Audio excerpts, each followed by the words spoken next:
Pourquoi la vie met-elle devant nous quelqu'un qui fait vibrer chaque cellule du corps, mais arrache cette même personne avant que nous puissions la tenir? Comment se fait-il que, parmi des milliards, n'apparaisse que celui qui semble avoir été sculpté dans notre poitrine, mais qui ne peut jamais y rester? Et si la douleur d'aimer quelqu'un que nous ne pouvons pas avoir était en fait une clé que l'univers utilise pour déverrouiller ce que nous cachons, même à nous-mêmes? Carl Jung, ce cartographe de l'âme humaine, croyait que rien dans notre désir n'est le hasard. Ce à quoi vous résistez persiste, et peut-être, sans vous en rendre compte, vous êtes-vous tellement résisté que la vie a dû vous envoyer quelqu'un d'impossible pour déchirer ce déni. Nous nous habituons à ravaler la faim d'être plus. Nous faisons semblant de ne pas sentir, de ne pas désirer, de ne pas rêver, jusqu'à ce qu'un regard, une présence, un bref contact réveille tout d'un coup, et que l'on découvre alors que la solitude n'était pas l'absence de l'autre, c'était l'absence de soi-même. Aujourd'hui, je ne vais pas vous promettre des conseils faciles. Je ne vais pas mentir en disant que ça va faire moins mal. Mais si tu restes ici dans ce coin silencieux de la nuit avec moi, je vais te chuchoter des vérités que peut-être personne n'a eu le courage de te dire. Vous n'avez perdu personne. Vous vous êtes trouvés. Elle est arrivée comme si elle ne demandait pas la permission. Peut-être que vous n'étiez même pas prêt. La vérité, c'est que personne ne l'est. Un échange de regards, un détail idiot dans n'importe quelle conversation, un contact qui n'a pas eu lieu, et c'est tout. Une absence est née qui est devenue plus grande que toute présence. Vous essayez de nier, de rationaliser, de rire de vous-même, en disant « c'est juste idiot, je vais m'en remettre ». Mais au fond de vous, quelque chose en vous sait « cela n'arrivera pas ». Parce qu'il ne s'agit pas de cette personne, il s'agit de vous. Carl Jung dirait que chaque âme porte des trous secrets, des vides qu'aucune routine ne remplit, qu'aucun amour domestiqué n'atteint. Et puis un jour, la vie envoie quelqu'un qui touche ce trou. Vous l'appelez amour, vous l'appelez désir, vous l'appelez destin. Mais c'est juste vous qui vous souvenez des parties que vous avez laissées mourir. Vous ne voulez pas de l'autre. Vous voulez qui vous êtes quand vous le regardez. Vous désirez le courage, le rire facile, le feu qui coule dans vos veines. Vous voulez sentir que même pour quelques secondes, vous êtes toujours en vie d'une manière que vous ne pouvez expliquer à personne.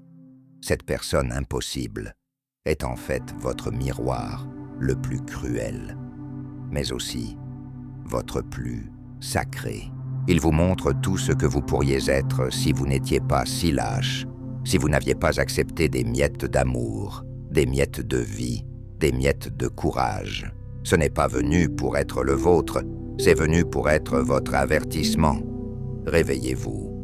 Il y a encore un feu sous cette peau fatiguée. Et je sais, c'est injuste.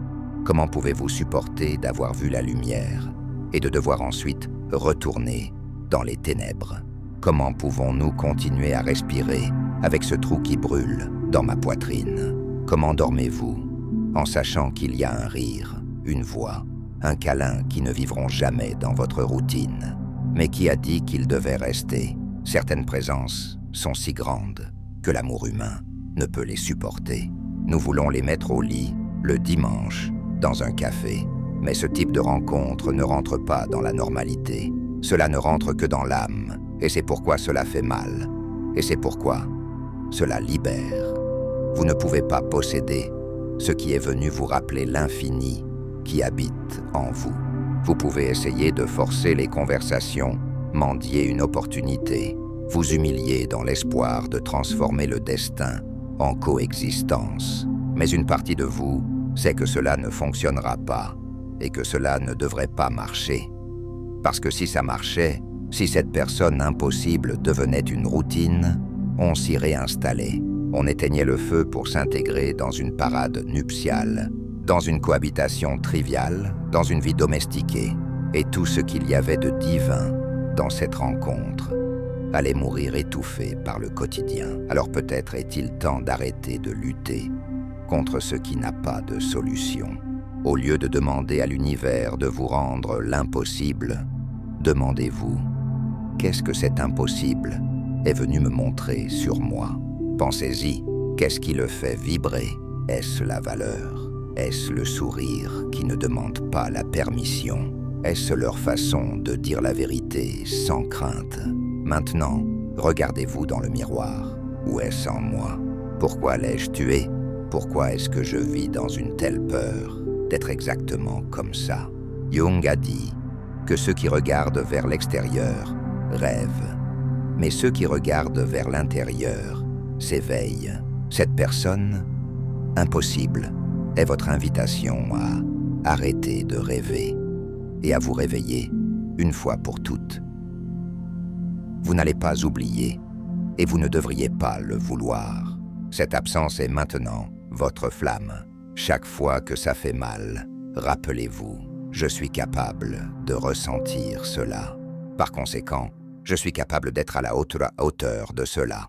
L'impossible n'est pas votre moitié. Il est l'annonce de votre totalité. Alors, tant que la nostalgie vous déchire, embrassez-la. Tant que la mémoire vous presse, souriez de côté. Tant que la poitrine brûle, respirez. Tu es vivant, et cette douleur est votre certificat d'existence. Laissez-le brûler. C'est brûler tout ce qui n'est pas vous. Vous êtes-vous déjà vraiment regardé dans le miroir? Je ne parle pas de ce reflet rapide dans la salle de bain, lorsque vous ajustez vos cheveux et faites semblant que tout va bien. Je parle de regarder au plus profond de vos propres yeux, jusqu'à ce que vous ayez honte de tout ce que vous y cachez. C'est ainsi que Jung voyait la psyché humaine, un miroir qui ne ment pas, même lorsque vous insistez pour vous mentir à vous-même. Quand quelqu'un d'impossible croise votre chemin, Jung disait « Ne vous enfuyez pas, observez. Cette personne n'est pas seulement de chair, de voix et de jolis yeux. C'est un symbole, c'est une projection. C'est votre peau inconsciente qui porte la peau pour crier des vérités que vous insistez pour faire taire. » Dans le langage jungien, la projection consiste à déverser sur l'autre tout ce que nous sommes incapables de reconnaître en nous-mêmes. C'est lorsque nous tombons amoureux de celui qui vit librement que nous souhaitons secrètement avoir le courage de vivre. C'est quand nous voyons chez l'autre la liberté, la passion, l'audace que nous étouffons pour nous intégrer dans cette vie tiède que nous appelons stabilité. Regardez cette personne impossible. Demandez-vous ce qui me fait brûler dedans. Peut-être est-ce son rire insouciant. Peut-être la façon dont elle se jette dans le monde, sans craindre d'être rejetée. Peut-être la profondeur dans vos yeux, comme si vous étiez capable d'entendre même ce que vous n'avez jamais dit à haute voix. Tout cela est à vous, pas à elle. Elle ne fait que réfléchir. C'est le miroir que votre inconscient a placé devant vous, pour que vous puissiez voir une fois pour toutes qu'il y a encore une flamme sous votre peau grise habituelle. La vérité est que chaque projection est un cri de connaissance de soi étouffé. C'est comme si votre âme vous disait « Regardez, regardez qui vous pourriez être si vous arrêtiez de vous saboter. » Mais ça fait mal, n'est-ce pas? Parce que si le miroir le montre, il frustre aussi. Vous le touchez, vous ne le possédez pas. Vous l'embrassez, mais il ne reste pas. Et c'est là que la confusion commence. Vous pensez que l'autre est la solution, que ce n'est qu'à ses côtés que vous vous sentirez à nouveau complet. C'est absurde, bébé. Jung souriait de côté. L'autre n'est pas votre sauveur, il est votre messager. Il n'est pas venu pour couvrir vos lacunes. Il est venu pour vous montrer où elles se trouvent. Ce que vous faites après, cela est votre décision. Certains s'enfuient, bloquent, ignorent, se heurtent à des relations tièdes pour faire comme si la blessure n'existait pas. D'autres considèrent la douleur comme une dépendance. Ils revivent mentalement chaque mot, chaque rire, chaque contact.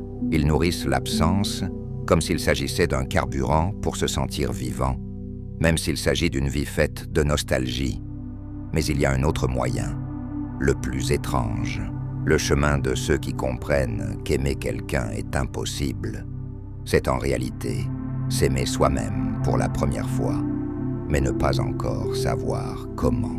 C'est regarder le miroir de Jung et, au lieu d'essayer de le briser ou de lui voler son image, décider de devenir ce qu'il reflète.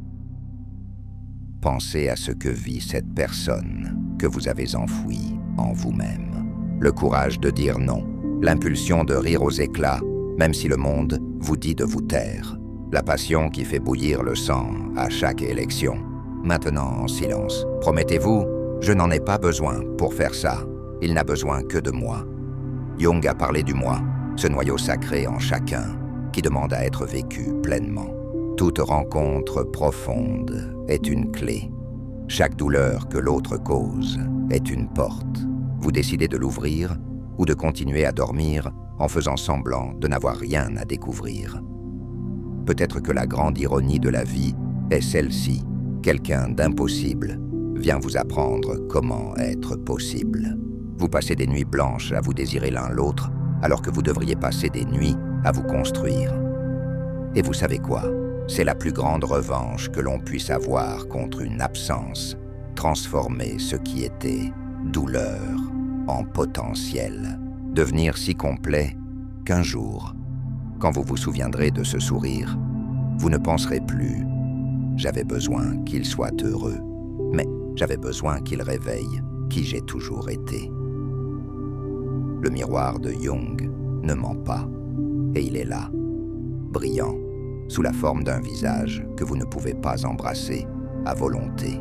Utilisez-le bien, car si vous avez le courage de voir ce qu'il reflète, vous ne serez plus jamais le même. Il y a des douleurs qui déchirent, et il y a des douleurs qui cousent. L'amour impossible fait les deux à la fois. Il vous brise en 1000 morceaux et vous laisse toujours plus complet que vous ne l'étiez auparavant. Étrange, n'est-ce pas? Mais c'est ainsi que l'univers enseigne ce que vous n'oserez jamais apprendre par vous-même. Quand quelqu'un brûle en vous, sans pouvoir habiter votre routine, vous êtes obligé de connaître une façon d'aimer que la plupart des gens n'expérimentent jamais. L'amour, sans possession, sans contrôle, sans promesse. Un amour qui existe pour ouvrir l'espace, pas pour l'occuper. Jung comprenait ce type de douleur comme quelque chose de sacré. Ce n'est pas une punition, mais une initiation, une blessure qui, au lieu de tuer, fait naître en vous quelque chose de plus fort, de plus lucide, de plus sauvage. Un type de courage qui ne s'achète pas avec des phrases faites d'auto-assistance. Regardez bien, ce qui fait mal, ce n'est pas l'absence de la personne, c'est la destruction des illusions que vous nourrissiez sur l'amour. Nous grandissons en croyant qu'aimer, c'est avoir quelqu'un, tenir bon, construire des plans et assurer la présence.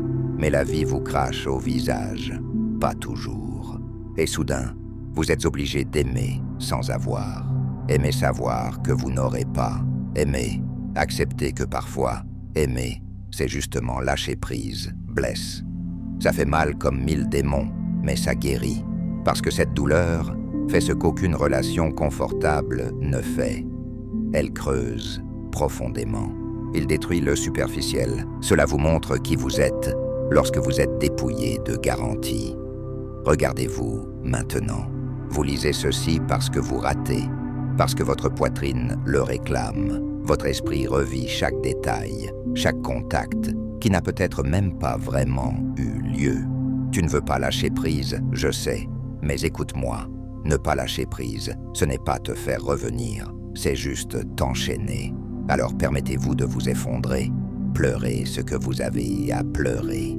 Crie dans l'oreiller. Dites que vous détestez l'univers pour cette sale ironie. Dites que vous n'aimerez plus.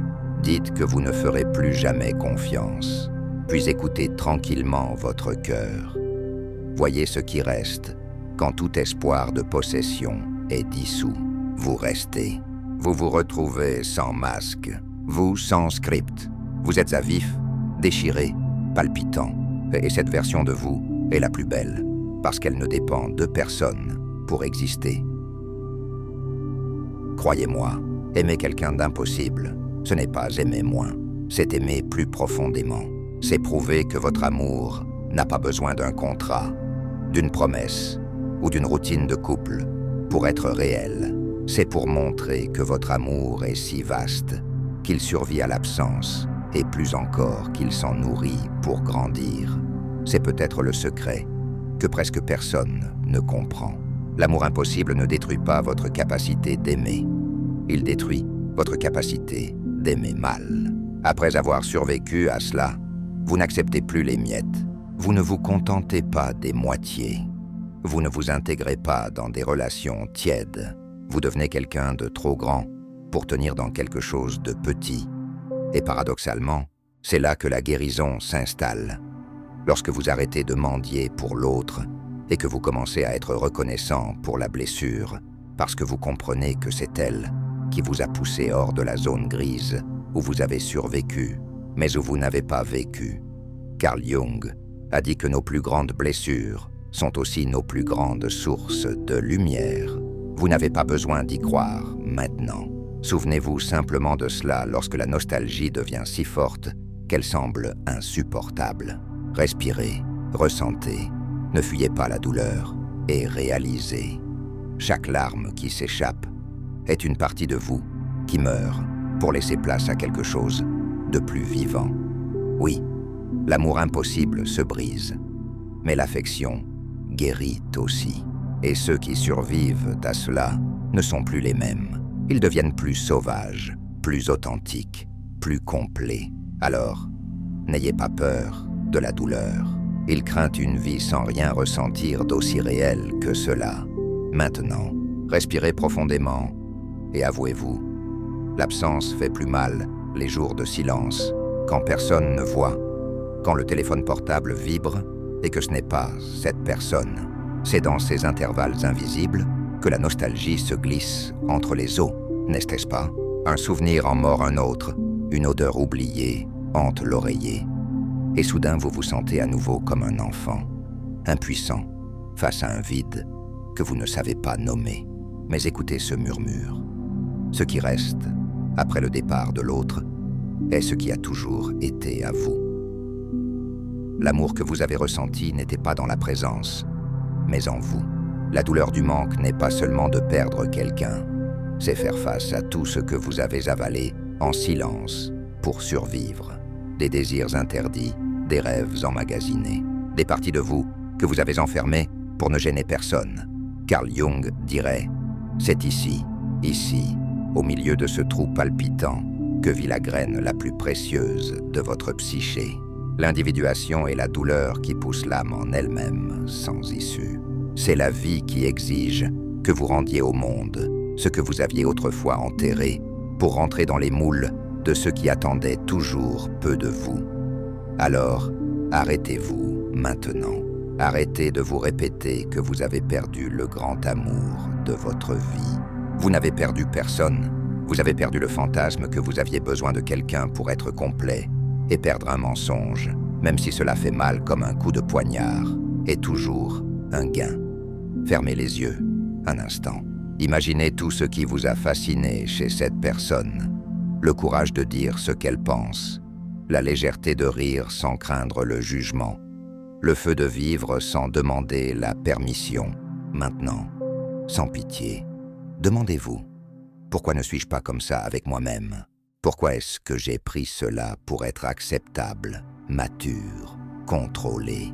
L'absence est là pour vous faire une invitation que la présence ne ferait jamais. S'approprier ce qui reste. Vous êtes devant votre plus grand miroir, propre, sans reflet flou d'excuses. L'autre n'était qu'un catalyseur, un souffle de souvenir de ce qui vous habite et a besoin de respirer. Je sais. Il est plus facile de s'allonger dans son lit et de répéter « Et si nous avions été ensemble ? Et si ce n'était pas celui de quelqu'un d'autre ? Et si l'univers n'était pas si cruel ? Mais écoutez, murmure Jung, à ceux qui regardent leur propre douleur tôt le matin. Il n'y a pas de chance dans l'âme, il y a un besoin. Vous aviez besoin de vous réveiller. Et rien, absolument rien, n'éveille plus que l'amour de l'inaccessible. Rien ne déchire plus profondément la poitrine paresseuse que de désirer l'impossible et de découvrir au fond de soi que l'impossible est d'être qui vous devriez toujours être. Alors n'ayez pas peur de la solitude qui subsiste lorsque l'autre part. Utilisez-le comme un rituel du feu. Laissez brûler tout ce qui n'est plus à vous. Les peurs héréditaires, les schémas qui y sont imposés, la paresse d'être plus grand que ce que vous avez essayé d'être jusqu'à aujourd'hui. Soyez reconnaissant, même si c'est en larmes, d'avoir croisé le chemin de celui qui vous a montré tout cela. Il est rare, si rare que peu, touchent cet abîme et en reviennent plus vivants. La plupart d'entre eux s'enfuient, se laissent distraire, se gavent de bruit, pour ne pas entendre ce que leur cœur crie dans l'obscurité. Mais vous êtes ici en train de lire ceci, donc je sais, vous voulez écouter. Lorsque la nostalgie vous frappe, fermez les yeux et murmurez-vous « Je suis tout ce que j'aimais chez lui. Je suis tout ce que je cherchais à ses yeux. Je le suis. » Répétez-le jusqu'à ce que vous y croyiez. Répétez jusqu'à ce que vous le sentiez. Regardez quelle belle ironie. L'autre est parti, mais a laissé une carte. Et maintenant, chaque pas est à vous seul. Vous décidez si vous y restez à nourrir des fantômes de doux souvenirs, ou si vous transformez l'absence en cri de liberté. Si vous ouvrez la porte, vous respirez l'air de la rue et vivez. Vous ne vivez pas comme quelqu'un qui attend le retour de quelqu'un, mais comme quelqu'un qui est devenu tout ce que je m'attendais à trouver chez l'autre. Carl Jung croyait que le plus grand engagement d'un être humain n'est pas envers ce qu'il aime, mais envers ce qu'il est capable de devenir. La douleur d'aujourd'hui n'est que l'invitation la plus honnête à cet engagement. Et un jour, je vous le promets, vous allez sourire tout seul, au milieu de n'importe quel lundi, et vous allez comprendre, cette personne, impossible, n'a jamais été destin ou punition. C'était un appel à être complet.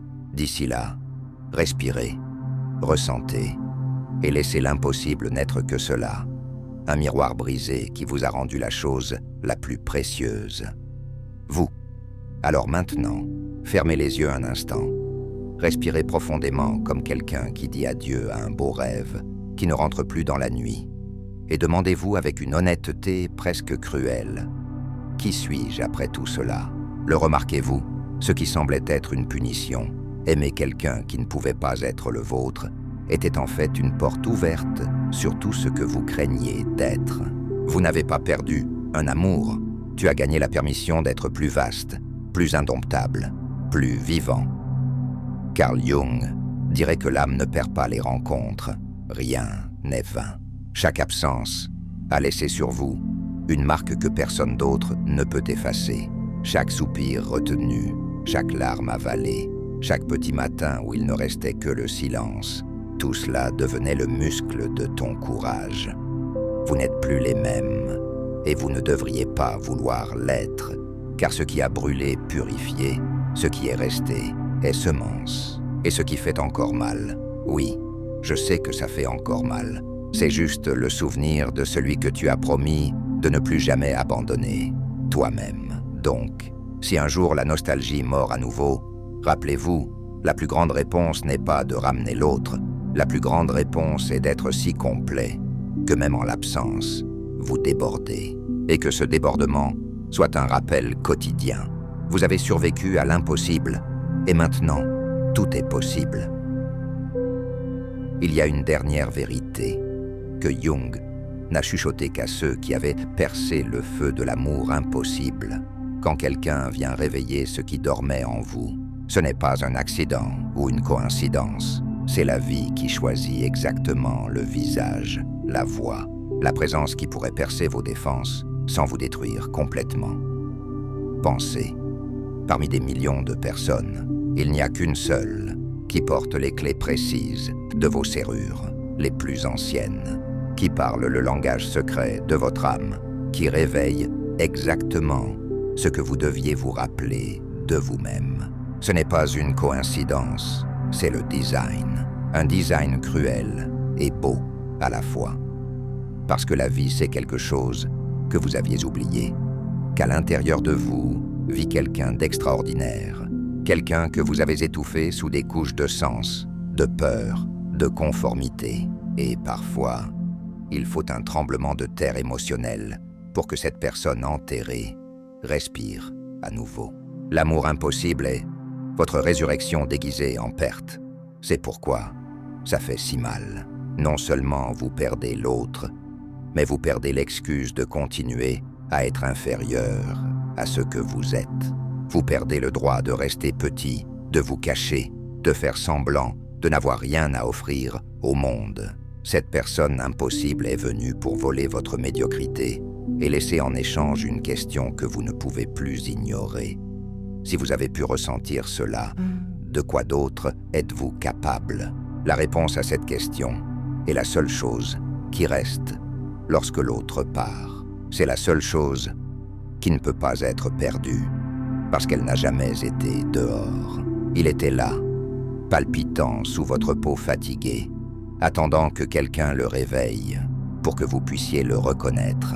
Maintenant que vous la connaissez, maintenant que vous savez de quoi vous êtes fait lorsque vous aimez inconditionnellement, la question est simple. Allez-vous honorer cette découverte ou allez-vous la trahir ?